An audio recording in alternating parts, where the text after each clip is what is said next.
All right. Take number 2. We are back. Lost a lot of visitors, but hopefully they find our new link here.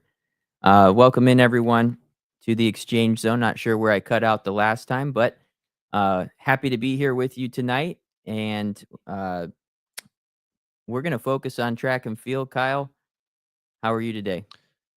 Little more stressed than, but I think we're always this stressed first episode because we always do things in the off season to try and improve it, and those bugs come up. But hey, it's like one of the 3 best times of the year, cross country season. So I'm happy. What are the other 2? Uh, Opening 2 days of March Madness and opening day of deer season. Okay, cool. Well, so we have a complete new setup. Last year we were in the basement. This year, the IATC has leased a office space in West Des Moines, and it really does 2 things for us. Number 1, it allows us to store all of our apparel for the state cross country and middle school state track and field meets. The IATC Indoor Championship apparel is here as well.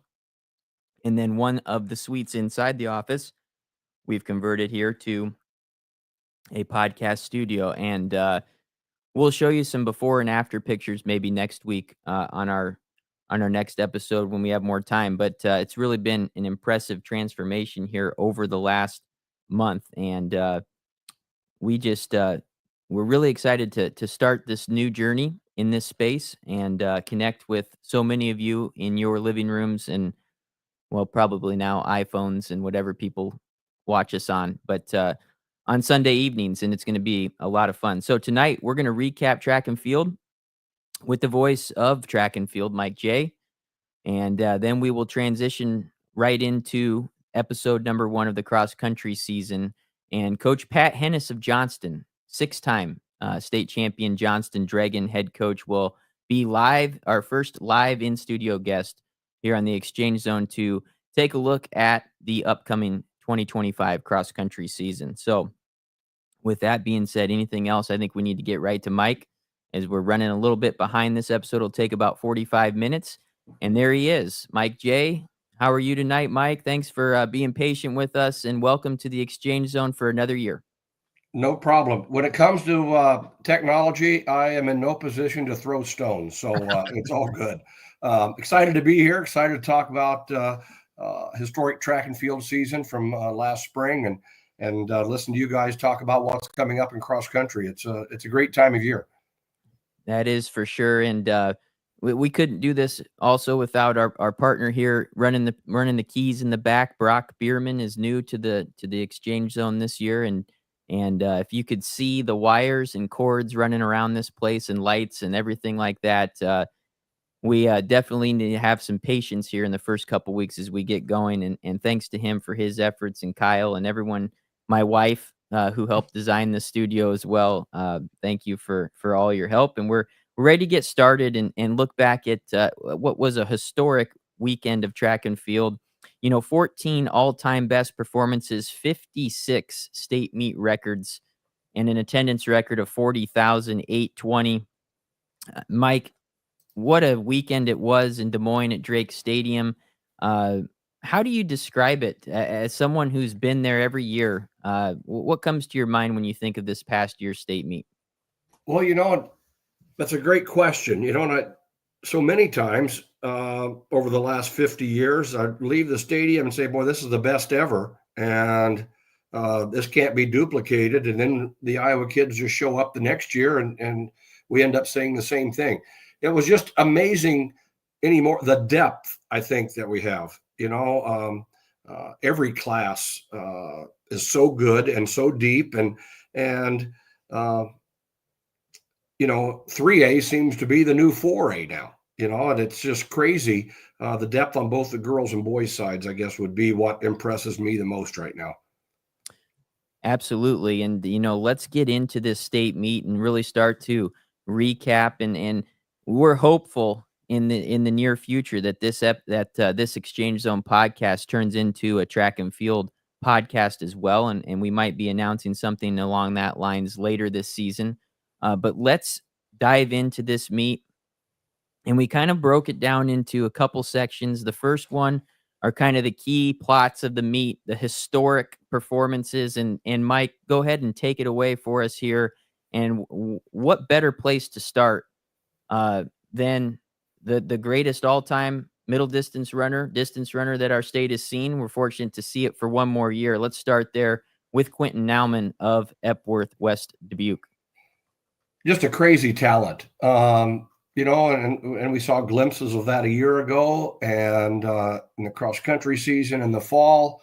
The young man is special, and like you said, we're blessed to have another year with him. And before he takes his talents and his duffel bag on to the University of Oregon and runs for the Ducks, but what he did at the state meet is just crazy to me. Going into the state meet, no high school athlete in America had run sub 150 for 800, sub 4 minutes in the 1600 in the same meet. Only 5 had ever done it, throughout their season or throughout their career, one of those being Alan Webb. And Nauman comes in and runs them both on not only in the same meet, but on the same day. Unheard of, just a magical weekend. And he anchors the medley to a win as well. And that medley win was the first time we'd had a sub 150, whether it be the open or on an anchor by an Iowa kid. And then he just comes back and polishes that up in the final as well. And going sub 4 for 1600 just set the table for him to go sub 4 in the mile, which he did at Hoka, and ran 4 flat to win the Nike Outdoor as well. But we've had 7. It used to be former Iowa preps. Now it's 5 former Iowa preps, and 2 did it as preps, being Jackson Heidish of Dowling and now Quentin Nauman, that have gone sub 4. And Tyler Mulder is the fastest former Iowa prep at 3:57:37. And Nauman ran 3:58:65, second fastest ever Iowa native to run the mile. And also on that list are Hall of Famer Jerome Howe, Randy Wilson, Blake Bolden, Bia Sambasa, who went to Sioux City North, is one of America's top road racers right now. And then I mentioned Mulder, who's also a Hall of Famer, and Heidish and Nauman. So it's going to be crazy come state cross country to see what this young man can do. He's as humble as ever, but he's hungry, and he's once an athlete signs with Oregon, that kind of shows you what they're worth. And so I'm anxious to see what he does. But I'd like to touch for a minute, if I had, on that 1600. He ran 3:59:60, the first Iowa prep ever under 4 minutes. 10 pass with Wayne Christian ran 4:03:53. That's the second fastest ever. But the first sub 4:15 1600 at the state meet came from Todd Peveril, an Hall of Famer in 1979 for Waterloo East. There have only been 8 sub 4:15 champions after we went to the 1600 in 1978. In 2025, there were 9 sub 4:15s in 4A alone. So just crazy. And Nauman and Dunham and 10 pass leading the charge. I'm here for all of it, man. 100% agree with you there. And thank you for giving credit to, 10 pass. 10 pass led about 3 miles of that race to help Quentin do that. So, and Quentin, probably our number 1 viewer of the podcast. He's king of the chat. Even tonight, he's already back listening and watching this. So, and as Rob Hammond has put in the chat too, providing a helpful smile in every aisle. So maybe a little Hy-Vee future sponsorship for the IATC and the indoor championships. There we go. We could use one. All right, let's transition to the team. A couple of team efforts here from Quentin, which was just historic. And I'll never forget, I was in the field house warming our girls up for the 4x1 and didn't get a chance to see this 1600 finish, but I could hear it through the walls of the field house when he crossed the finish line. And what I would assume, Mike, was one of the most memorable moments you'll ever have inside Drake Stadium when he crossed the finish line. But I could hear it clearly, and I was like, what is that roar? And that was him. So it was crazy. people- I never said a word from the scoreboard until the finish line. There was no reason for me to. The crowd knew what was going on, and everybody was on their feet, and obviously cheering loud. And it's it's what's magical about our state meet as well. Everybody knows what's going on. They are educated, and they cheer for everybody. And every single person in there was cheering for Quentin Nauman. Let's go to Class 1A, and we had an historic team effort here over the last few years, and our first three-peat in that class in a very long time. But a neat story there in Lisbon, Mike. Talk about this team effort from Lisbon, a three-peat for the Lisbon Lions. Yeah, and that's their 6th overall. Kerry Spidell's doing a great job at Lisbon, and Cody Baxa was there prior to him, and they've got a great tradition. I think one of the best stories about Lisbon, they didn't get a track until just a few years ago.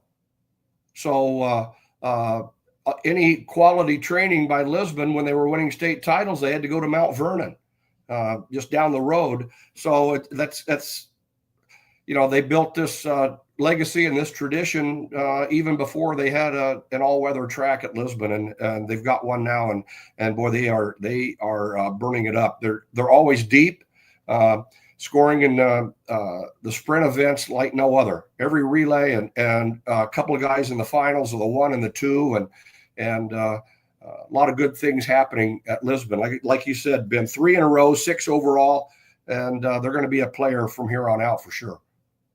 And you've seen a lot of state meets, Mike. I'll ask one question on this before we go over to our next one. But would you say relays is the key to a team championship now? It seemed maybe a few years ago, if you had a kid that could score 40 points, that might do it. And that's not going to do it anymore in any class. Yeah, before we went to equal scoring for individual and relays were really big at the state meet because you got 10 points opposed to 8 if you won it. Mm-hmm. But now, you see the quality in the relays, the depth now that teams have, the high end depth is crazy. So yeah, and I think, and I'm sure we'll talk to Ben about this in a little bit when we talk about his girls, but nothing builds camaraderie and team spirit like a relay. You've got 4 girls or 4 boys on it opposed to an athlete and individual event. Not that they aren't equally as important, but you've got 4 that have to be pulling the rope in the same direction, and a lot of extra practice goes into a quality relay, a lot of handoff work after practice and that type of thing. So, but yeah, it's the relay quality at the state meet, all 4 classes, all 8 teams in the finals are just outstanding. And let's do that. Let's talk about Coach Dewey's very successful state meet, putting up over 100 points, winning 6 of 7 relays. Have you seen a school ever win 6 or more? It's never happened. Wow. And so, yeah, it's uncharted territory. And, they win. They start off with they win the 4x1, 4x4 in the shuttle. But they also won the 4x8 sprint medley and the distance medley. Had to qualify to the finals in the 4x1, 4x4, and shuttle. And the other 3, they didn't have to qualify, but were fast enough to win it in head-to-head with the other 23 schools. So, and Ben's a very humble coach and a humble man. But I'll tell you what, they've got a good thing going on at Waukee Northwest, and it's fun to watch. And it's fun to watch the excitement. At a garage clinic I hosted a couple of weeks ago, we talked about team atmosphere and the camaraderie and teammates caring for one another and building that culture. And you can feel the culture at Waukee Northwest when kids are down there cheering for their teammates and holding sweats and making sure they're at the right place at the right time. That doesn't happen overnight. And that's one thing that leads to winning 6 out of 7. You couldn't put together a 9-flat or 859 4x8 to get number 7. That's just unreal too, with 9-flat and 903 in the 4x8s, which we'll get to there. But yes, congratulations. Was it Gatorade Coach of the Year in the state? Was that the award you won? Just the USTFCCA, and then the Newton coach, which we'll Right. talk about Newton here soon, was the boys' side. So congratulations to you. Thank you. Yeah. To touch on the relay component without going too far down the road here, Mike hit it, square. For us, it's all about building team chemistry, but also building that belief in themselves. And my grandpa always taught me, when I started coaching, it's a lot easier for a girl to feel more comfortable running a relay, or a boy, than to put them in an open event. And he will still argue with me to this day, even when we have state champion open runners, like we did at Ames and then at Northwest. He would still rather have them run a relay because it just builds so much confidence in them, and then our team on top of it. So that's kind of my philosophy. So anyways, we'll move on. And these next 3 slides are really exciting. Mm-hmm. 4 for 4. And Brock, we can kind of just scroll through these, maybe leave one up for a minute, and then we'll go to the next one. 4 for 4 state titles. Now there's, the couple girls on those Northwest relays that won 4 titles. And we probably could have put them up here, but these have some individual titles mixed in with a few relays. So Mike, take it away here, but these special athletes here with Brownlee, Steinis, and Nathan Miller. Yeah, Reese Brownlee is headed to Kansas State. Travis Geffort's getting a good one, 4 gold. She's a 9-time state champion, 16-time state medalist. Won Drake Relays titles twice in the long jump, twice in the 400 hurdles, once in the 400. 13-time Drake qualifier, 10-time medalist. She's special. And the Clear Lake native headed to Manhattan, Kansas. She'll be a Wildcat next year, and she'll be a good one.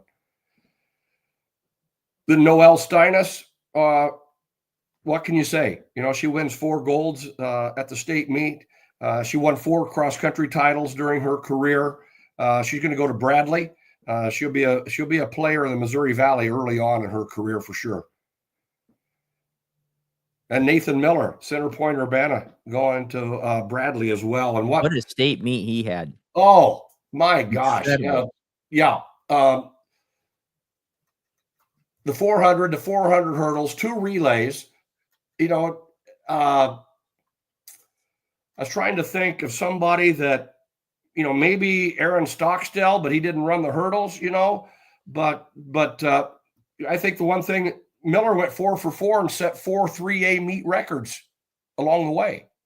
That makes it even more impressive to me. But he's going to be an outstanding athlete in the Missouri Valley Conference as well. Yeah, I was just so impressed with his breakout performance. And those 2 in front of him with Noelle, we've been covering her for 4 years on the podcast. Just a tremendous career for Mid Prairie. Started her career at Cal Wheat, and then Reese Brownlee, who we've talked at length as well as one of Iowa's top recruits, and no question she'll be a standout at Kansas State. Let's pause a little bit, and Michael appreciate this because he's a historian of the sport. Speaking of history, right here, the most historic uniform, and it's fitting that we started this first time in this studio with the Ames High uniform. I was fortunate enough to coach there for 7 or 8 years. Kyle, you were with me for a few of those years. But this uniform mixed in with another one that High Covey wore, it's a little older.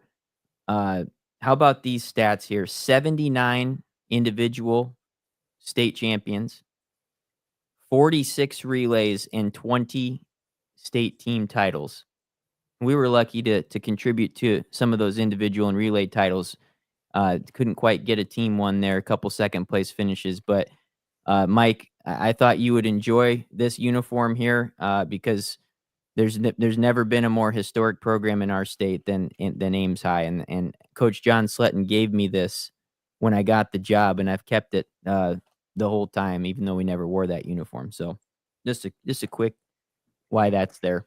Well, it was, you always knew when you saw the orange Orange of and the white. names, it was going to be something high quality on the blue oval, and they did not disappoint. And their boys and girls with Sletton and with your grandpa on the girls' side, they were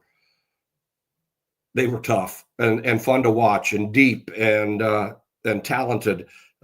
Filled most every event, both on the girls' side and the boys' side, and you love that about a program. And so, yeah, a ton of history with the little Cyclones for sure.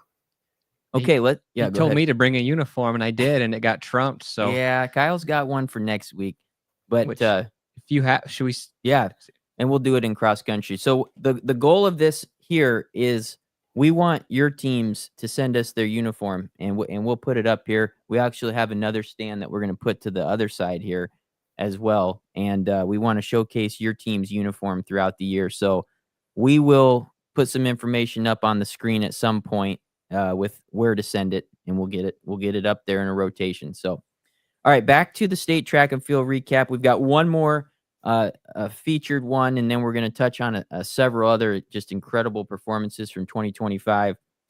How about this little story in Pella? And it's not the Dutch, and Pella had a great year in track, both boys and girls. But how about this program in Pella Christian and what they are brewing in Class 2A and back-to-back titles for the Eagles? It's unbelievable. And I put together some stats on Pella Christian. They won all 4 sprint relays. They captured 3 individual sprints as well. And everybody's back from those events. Okay. So they return girls who have won. This is coming back next year. They have girls that have won a total of 31 state meet gold medals and 40 medals in all that are coming back next year. Pella Christian. Wow. And they can run against anybody. They're one of the smaller schools at our state meet, but they can go up against all 4 classes and come out with a lot of points. And so they've got a great thing going, as you know, with they got Rachel Kakmarinsky and Meredith Van Wyk, Bailey Voss, all repeated with individual wins. They were on the relays as well. Lexi Terpstra had 3 golds. Amaya Agri, 3 golds this year. She's a 5-time state champion. And mix her in with those other 3. Pella Christian's going to be fun to watch again. And they'll be good at cross too. Mm-hmm. Yes, absolutely. Yeah. What a crazy thought to think if those 2 schools were actually one school. Don't do scary. that. Yeah. Scary. That'd be fun. It would be scary for their opponents. It wouldn't be scary for the rest of us that don't have a dog in the fight, but it'd be scary for their opponents. As long as it bumps them to 4A, right? Yeah, that's right. Yeah, throw the numbers together. I'm not sure it would. I don't know. Pella Christian's pretty small. Mm-hmm. So, all right. Well, let's get to some quick hitters, and not that these aren't as important, but my goodness, we just needed to go through more because there are so many good performances, and I'm going to start right at the top here with the Newton Cardinals. First off, I want to take credit. We're last year into the podcast in the middle of late cross country season. I just randomly out of nowhere said Newton's going to win the 3A boys track meet. I just had a feeling. We weren't even talking about track, were we? No. And I had a feeling, did some research, and they came through, but it wasn't without a great effort from some other teams. Pella in the mix. Gilbert was in the mix there as well. Clear Creek Amana had a terrific season with their thrower and hurdler. But Newton wins the 3A title. And Mike, if I did my research correctly, it was the first state championship in track and field for Newton, led by Caden Klein, just a tremendous sprinter for them. Huge effort from their thrower, Nick Milburn. Milburn and Klein will be back next year for the Cardinals. But what a story for a town like Newton. And that town, has been through some transition here over the last 10 to 20 years from being a CIML school, dropping down to 3A, kind of finding their footing again, and have some tremendous athletes. So shout out to Coach Jarvis and the Newton Cardinals for winning. Yeah, their first ever state team title. And and Newton, even in addition to athletics, when they lost Maytag many years ago. Yeah. That it's been a long time for that town to recoup. And as we all know, high school athletics can help that process of getting back to where you once were, and get the town, everybody cheering for an outstanding high school program. And they've got one in that boys team, like you mentioned. Coach Jarvis is doing a great job, and so hats off to them, winning their first state title ever, and very deserving as well. Ankeny and Adel, we had 2 repeats this year, back-to-back titles for the Hawks of Ankeny, and Coach Mullen, just did a great job over the last 4 years transitioning this team. I think he took over maybe 3 years ago, and Tyler Sickerson, Ethan Zubra, in my opinion, we've talked year after year about his leadership and his competitiveness. I got to think he's the glue of that program. He now graduates to Missouri. Sickerson moving on to UNI. Fairchild was a nice addition a couple years ago. But they've got great hurdlers with Hanson and Pote. Just a really solid team. And I mean, I've been out of the 4A boys for a while, but it is so hard to win the 4A boys state meet. 4A girls is really hard, but the 4A boys, in my opinion, is the hardest class in gender to win, because there's so much depth. 1 to 15 teams.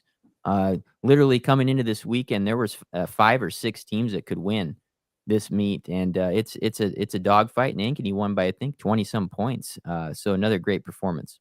Well, just getting out of the CIML is a big deal on that Yeah. boys side, and the girls side for that matter. But yeah, and Coach Mullen has done a great job, and the kids are into everything that he's preaching to them, and I love to watch it. And he's another one that loves the relays. That the Ankeny boys relays are going to be good way before, or in addition to, their outstanding individuals. But Mullen likes to load the relays, and they've done a good job with that, and have put some very, very good marks up over the last 3 years. And success breeds success. So I'm anxious to see what the Hawks do, but I got a feeling that they'll be in the mix for many years to come.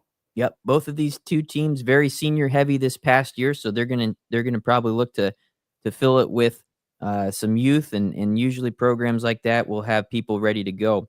ADM Adel and Coach Bart Mueller, just another fantastic performance at the state meet for the Tigers.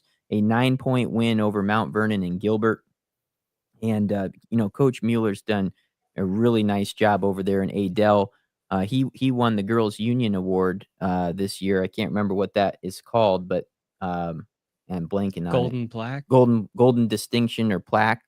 So for a career, of service, but he's far from done. They've got it rolling in Adel. 1-2 finish in the 100 hurdles from Josie Defoe and Elise Coughlin was the difference. 18 points right there. London Wormoth, the high jumper, had a great career. C. Haase, Talari, Jada Grove, a relay veteran for Adel, all huge parts to this team. They scored 33 points in the 3 hurdle events. They won the shuttle, they scored high in the lows, and then they went 1-2 in the 100 hurdles, and that really jump-started this Adel win over a very good Mount Vernon, and Gilbert had just a sensational state meet. Right. So pretty impressive stuff there for ADM. It's another school that, they could, in a lot of events, they could compete with the 4As. They've always, those sprinters are always good long jumpers too for ADM. So Yep. They have a lot of depth, and obviously it pays off. Touching on middle distance, and Kyle and I were having a conversation about this as Kyle was painting the trim in here a couple weeks ago, black, and we were just going, okay, you've got Nauman, 10 pass. We've mentioned Dunham a little bit, but there's so much other depth in the distance in this state that sometimes get overlooked, and I'll lead you into this because I know you're fascinated about this. But how about a guy like Owen Wolf? Right. 150. 150. And then he ran 15:41 in the 5K or something. Like that's just unreal range, and Well, he ran 149 at Hoka. 149 at Hoka. And Right. and we sometimes, not that we haven't talked about him, but it's so deep that we have a 149 guy and a low 400 something miler that maybe sometimes doesn't even get the attention he probably should. Right, and, he's still going Division 1 off to Iowa, but, Yep. you're exactly right. Obviously, Nauman gets a lot of the headlines, Merrick, Zuber, you name it. So, Then you go to the girls with Farabee right, and some of those runners. right. It's just crazy, and you hit on it with your mile stat, how many guys were under 415, and, I was talking to the Florida coach, like, it's gonna take 412. You used to think that was pretty good, and that might not even get you a D1 walk-on spot anymore. So it's just crazy how, not just our state, but every state, and how fast these kids are getting. And um, just again, that range with Owen Wolf is one that just really, really stands out. The 800, I think there was 5 guys in class 1A that were 155 and under. There was 8 in class 2A. 4A was unreal with how Mhm. many were under, but I feel like 155 would have won you a class 1A, maybe 2A title a lot of years, and now that barely gets you in the top 8. Mhm. Yeah, a girl like Charlie Gall went in the 1500 under 430. We could just go on and on and on. Owen Merritt, Um, won the mile. Yeah, yeah. So, Well, you threw out the number of 440 for girls at 1500, and we went to the 1500 in 1978, and 440. We had 18 girls at this year's state meet under 440. Okay, 18 times at the state meet, 440. Nobody went under 440. All 4 classes, nobody went under it, and we had 1800 in one season. So it's just crazy, as you mentioned, Kyle and Ben, where we are with middle distance in Iowa right now. And we've got 2 kids in 3A, Dunham and 10 Pass, who are going to go down as 2 of the best we've ever put on the track in the state of Iowa. And they may not ever win a state title in an open event. You can't even wrap your head around that. Both of them could go sub 4 for 1600, and it's nuts, and it's great. And I know I'm saying it over and over, but the depth we have in our state right now is just lights out. Yeah, and we'll move on here to this one's crazy. Yeah, Class 2A boys. They were very competitive in cross country. Spirit Lake and Okoboji. They're not the same town, but they're basically Same lake. correct, Yeah. right next to each other. And they tie for the state title. I think it was 65 points. I've heard that they do not like each other, that is a real rivalry.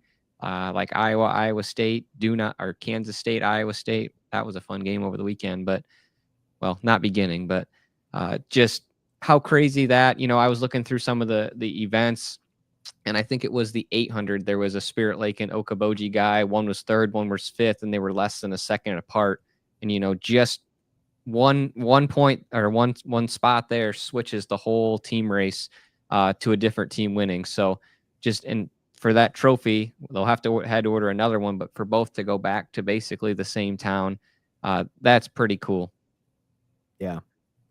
How about shifting down towards the Council Bluffs area, Omaha area, Lily Denton? And Mike, I think, we talked earlier about, can one person win a state meet? And she gave one heck of an effort for St. Albert's, but they came up just a little bit short in 1A.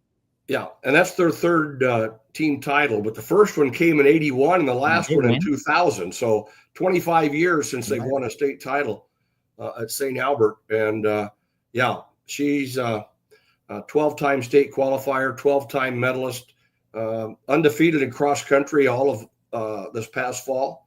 And I like her chances to repeat this year. But Lily Denton and St. Albert, congratulations to them. They won by 6. They did win. My apologies. I didn't know they won. My fault. But she is impressive, and can't wait to see. And this was her first year of track, if I recall. Yes. I remember on 2 years ago on the podcast, I wondered why she didn't run track. And No, it's the other way around. She had a first year cross. Sorry about that. It was the other way around. Yes. I was like, why doesn't she run cross? And then she did and had a great year. And then now track. Right. 212, 942 and sub 18. That's it's a heck of a year. Owen Wolf may even be more impressive than Wolf's. How about let's go to I'll call her the sprint queen of Iowa this year, the fastest sprinter in the state. And she came out of one of Iowa's most historic girls programs, Davenport Assumption. And Kelly Grobstich, finished up Tim O'Neill's career on a memorable season for Assumption, and Tim, former IATC president, retired at the end of this year. Kelly, a senior, finished her career with an exclamation point, to say the least. She went 11:81 and 24:32 this year in the 1 and the 2. I think she went undefeated throughout the season. And oh, by the way, in the last couple meets, they threw a 400 at her and ran 55:50 for a 400. Really a sensational career for her. That was kind of paused in the middle with an ACL tear, and she didn't get to compete the way she wanted to as a junior. Her perseverance to return this senior season was really tremendous. And Mike, I know you had a little bit of connection there with the Assumption there at the with Tim, and just a great season for her to finish out a tremendous program there in Assumption. Well, for her not to give up, she missed all of 2023. So, and then comes back, as you mentioned, at 24, wasn't what she wanted, but she knew she still had work to do. And then just literally goes out with a bang at this past state meet. So, yeah, what a way for both Tim and Kelly to end their careers at Assumption with a great state meet performance. And a credit to her sprint coach, Jake Moylan, as well. He's been there for a long time. Just a really, really good sprint coach for Assumption, and he's going out as well with that staff. So pretty cool to see. She was just on a different level as a sprinter than all the other. Nothing against the other sprinters in all classes, but Kelly was just at a different level this year. All right, let's go to our last slide. And what do we have first? Oh, the throwers. What a tremendous year. And we also have Clear Creek Amana to throw in here as well. But Mike, I know this was one that you were really excited to talk about with Charlie and Delilah. And let's talk about those ladies. Oh, man. We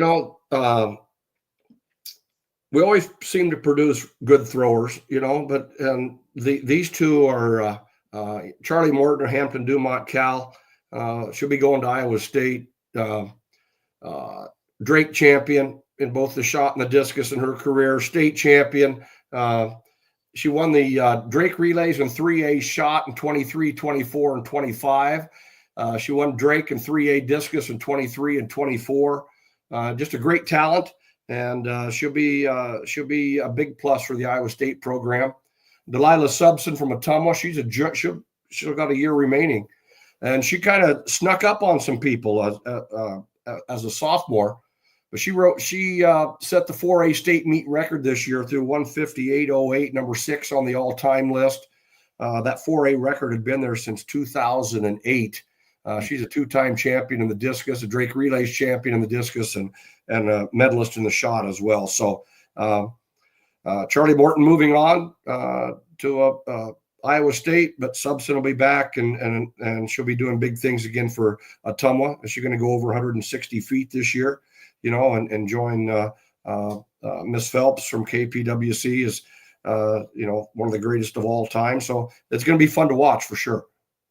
Yeah, I've gotten to see Delilah throw a few times, and just so much passion in the ring. I don't know if people have been out to see her throw at these meets, but just a great competitor, but a very respectful competitor to her peers. And it's fun to see her and the Burlington girl. Is it Hill?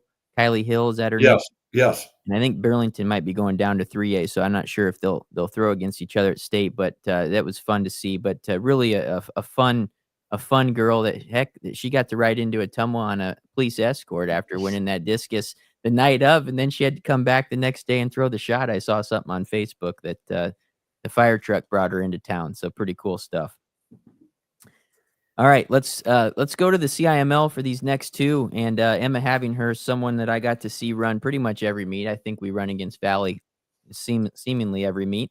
And similar to Kelly Grobstich of Assumption, persevered through an ACL tear that happened, I believe, the summer going into her junior year, and bounced back last year, had a great year, but then took it to an all-time best year. And she was incredible. Mike might have a couple more stats than I have, but 13:62, the all-time Iowa best. She ran under 14 seconds several times, which obviously has never been done before.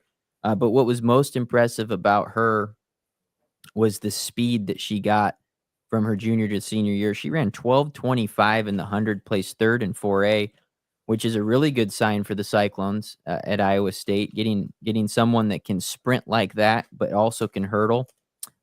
Just one of those careers, Mike, that I think 10 years from now we're going to look back and go, what happened from junior to senior year? I mean, that was it was just jaw dropping to me to see that transformation. Well, she's a two-time Drake and two-time state champion in the 100 hurdles, and nobody knows about hurdling depth in the state of Iowa like you do, Ben. You've always had great teams at shuttle teams, and your dad is as a hurdle coach. And I just hope people really can grasp how big 13:62 is for a high school girl. And she ran 13:68 in the final, So, yeah. Just an amazing talent. She'll get up there at Iowa State and work with Alex Gokenauer, and she'll be doing big things in the Big 12 very soon. Absolutely. Our last one, because we've already done the last one, is, and I didn't realize this until I was really researching. I just don't follow the boys as closely anymore. The CIML boys sprint relays is just stupid fast right now. In the conference meet alone, there was like 7 of the 9 schools in the conference ran under 43 in a 4x1 and under 129 or 129.5 in the 4x2. But then they go to the state meet and do it again. And you see these videos from other states like Texas and California where they're running 40 point. We're not that far behind, because several of these schools are running under 41.50 in a 4x1, under 127 in the 4x2 is not that far off anymore. But this is just impressive to see the CIML boys sprint heat up the track. I never dreamed I'd see a Iowa high school 4x2 that could run 125 and change. So, like I said, this is my 50th state meet. So I remember, if you ran 43, it was fast. Yeah.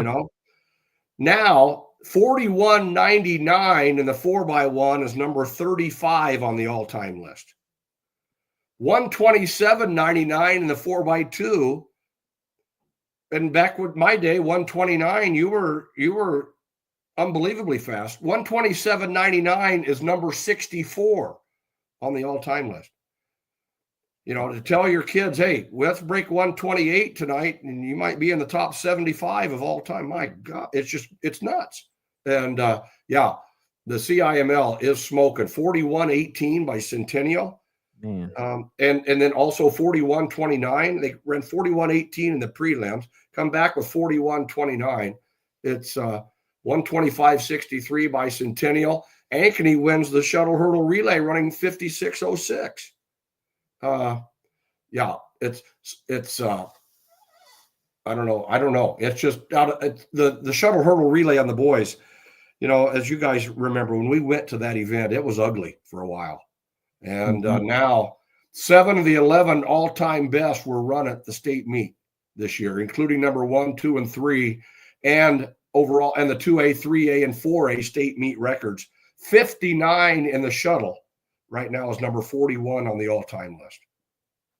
It's great to see, because there's a lot of people that were complaining about the hurdle height and everything like that. Yeah. And it just shows the great athletes and great coaches that we have in our state. Yeah. Here's something to throw out there at the CIML conference meet at Southeast Polk this year. 7th place in the 4x1 was 42.82. And in the 4x2 at that same conference meet, 6th place was 128.81 in a Unbelievable. conference meet. Unbelievable. Pretty Yeah. impressive stuff. So, well, guys, and Mike, we always enjoy having you on so much, and this has kind of become a tradition, and hopefully we can do this podcast this spring, and maybe not in a weekly way, but maybe a every 2-week way, because we've had so much interest in that. But we appreciate you joining us, and the time you've spent with us tonight has been awesome. I'm not sure how it compares to your trips to Eugene this summer with the NCAA championships and USATF meet. I mean, how crazy is that? Yeah, that's yeah. It was a great 2025. Well, track and field has been very, very good to me for many, many years. And 2025 was go from the state meet to the NCAA meet and then to the U.S. championships. That's a pretty good trio of meets to attend. And I was just blessed to be a part of those and just riding coattails, man. That's what I do. I got one more stat on Quentin Nauman. You know, when he ran that mile at 3:58.65, that is the fastest ever by a junior, okay, in America. Jim Ryan, Alan Webb, Marty LaCory, Grant Fisher, all of them. So that's just another thing that, you know, I can't say enough about that young man and what he's providing the state of Iowa. And we're just all thrilled to death to be a part of the ride. That's good stuff. And then, hey, while we have you here, I know Track Guy's just been just so wonderful to athletes and coaches across the state with the shoes. And I saw you were out the other day driving around the state delivering shoes. So anybody who is in need of those, Mike J is your guy to contact. But while we have you here, you've got a pretty big day coming up here in the middle of September. You want to touch on that real quick? Oh, I can. I thought it was a hoax all along until you know, maybe a month or two ago. But young production company out of Iowa City, they've been working on it for almost 2 years, and it's a documentary about, you know, the Track Guy Foundation and what we do and track and field in Iowa. I think all I've seen is a 2-minute trailer, and I don't care to see any more until it shows on the 14th. But the premiere is going to be in Iowa City. I invite people to come. They can get tickets online at the Englert Theater in Iowa City and come see it. Learn more about track and field in Iowa and how great it is, and learn a little bit about what we do at the Track Guy Foundation, which our whole mission is just to help kids get involved in our sport. We've gifted almost 1,300 pairs of shoes now since October of 2018. 82 $500 scholarships. We have fully funded 35 different kids to go to a summer camp. So we've got great supporters that buy T-shirts and donate and allow us to do that. Put 2 pair of shoes in the mail today to kids that'll have them, you know, by the end of the week. And so cross country coaches, I invite you to send me an email at mikej59@gmail.com. Tell me what you need and we'll get it to you. If it's whatever's fastest, either me drive them to you or mail them out to you. So it'll be brand new shoes, whatever you need, trainers or spikes for kids that can't afford their own. We don't need pictures. We don't need names. We just want to help. Great. Anything else? Just a thank you for all you do for the sport, or all sports, cross country and track and field. You know, we've utilized the Track Guy Foundation, and it's huge. So thank you for everything that you do. Well, thank you. But track and field has been very, very good to me. And I've been to a lot of places that I would never get to without track and field. And one of those being the Ivy League. There's no way I'm getting set foot on an Ivy League campus unless it's for a track meet. So thank you guys for what you do, bringing track and field and cross country to the forefront. And hopefully the listenership just continues to grow, and you're providing a great outlet. And I, as a fan, I appreciate it greatly. Thank you guys very much. All right. Thanks, Mike, for joining us. All right. We will finish up here with one final graphic, and that is dun, da, da, da, big announcement. The IATC Indoor Championship, as we're on the track and field train right now, will be returning to Iowa State University, of course, on the 12th and 13th. And we have a new announcement for this year. We are going co-ed classes. So Thursday morning will be 3A. Thursday evening will be 4A. Friday morning will be 1A. And Friday evening will be 2A. Boys and girls at the same time. And that's going to be a really, really cool deal. This meet, Kyle, is, I mean, we talked about the state outdoor meet. This meet is a nice little precursor to the state outdoor meet, but it's been so fun to see this come together. And the IATC's really been supportive of it, obviously, as the meet host. But can't wait to get back into the rec center there at Iowa State on one of the fastest tracks in the world. So if your team usually comes, we'll see you back there. If you haven't been, you got to come. I just can't believe the number of kids that are in great shape on March, early March. The times are unreal. It seemed like, back And in the day, there was distances. a handful of kids that should be running indoor meets. And now teams have their kids ready to roll once the indoor season begins. So that's just, it's unreal what they run in March and what they can get to by the end of May. Yeah, for sure. And, it is an opportunity, whether you have 4 kids coming or your full team coming, to get those kids on a facility like that, a track like that, and give them, an environment similar to the state outdoor meet or the Drake relays with some pressure and in the competition level. So we're excited about it. Can't wait to get back there, and excited for track, but we've got cross country We do. to go through 19 first. minutes away. And we're 19 minutes away. So we're going to step away for those 19 minutes. And we're going to get ready with our graphics for episode number 1 of the cross country season. Cross country returning. We'll be back in 18 and a half minutes. Thanks for tuning into this track and field recap.